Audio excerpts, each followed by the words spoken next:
អ្នកនៅស្រុកគេចង់ញ៉ាំសាឡុំជូរគ្រឿងឆ្ងាញ់ណាចាកុំភ្លេចមើលវីដេអូនេះថ្ងៃនេះខ្ញុំមកបង្ហាញបងប្អូនពីវិធីសាឡុំជូរគ្រឿងសាច់គោជាមួយនឹងស្បែកគោស្បែកខាងក្បាលគោអូឆ្ងាញ់ណាស់បងប្អូនអើយ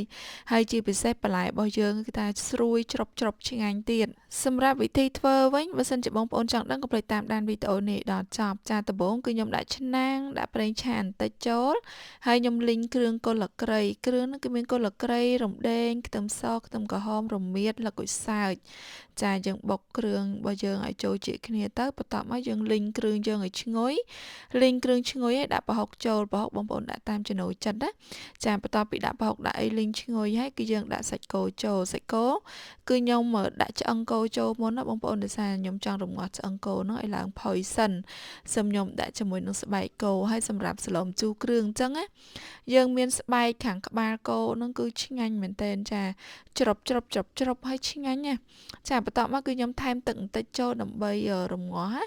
បន្ទាប់ពីរំងាស់ឆ្អឹងគោយើងរៀងផុយទៅចុះគឺខ្ញុំដាក់ជាមួយនឹងស្បែកក្បាលគោនឹងចូលតែម្ដងចាដាក់ចូលហើយយើងកូរវាឲ្យសព្វចឹងទៅហើយយើងរំងាស់ឲ្យឡើងផុយទៀតនៅពេលដែលផុយហើយគឺយើងអាចដាក់បន្លែដីបានហើយសម្រាប់បន្លែរបស់ខ្ញុំថ្ងៃនេះវិញគឺខ្ញុំដាក់ដើមគិនឆាយនេះបើសិនជានៅឆៅក្លិនវារៀងខ្លាំងតិចតែបើសិនជាបងប្អូនយកទៅស្លម្ជូរគ្រឿងគឺអត់មានក្លិនអីទេហើយស្រួយឆ្ងាញ់ទៀតចាបើសិនជាបងប្អូនអត់ទាន់ធ្លាប់សាកម្ដងទៅគឺធានាថាចប់ចិត្តហ្មងដោយសារតែមុនហ្នឹងធ្វើម្ហូបទៅភ្លេចចុចថតបងប្អូនដល់ពេលអញ្ចឹងទៅចាមកដល់វគ្គចុងកតុយបាត់ហើយបន្ទាប់ពីសាច់គោយើងផុយល្មមហើយគឺយើងដាក់ដើមគិនឆាយចូលកូរដើមគិនឆាយរៀងទន់ទេយើងដាក់ទឹកចូលទៅនៅពេលទឹកពុះគឺយើងបន្ថែមគ្រឿងមាន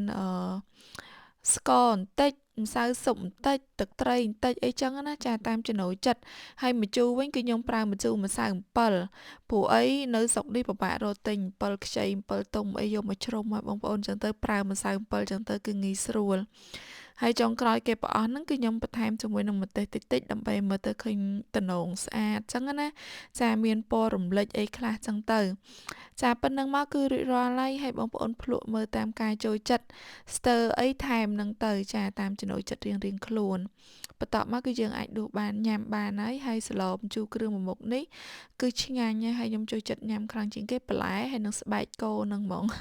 ស្បែកខាងក្បាលចាច្របឆ្ងាញ់ណាបងប្អូនអើយ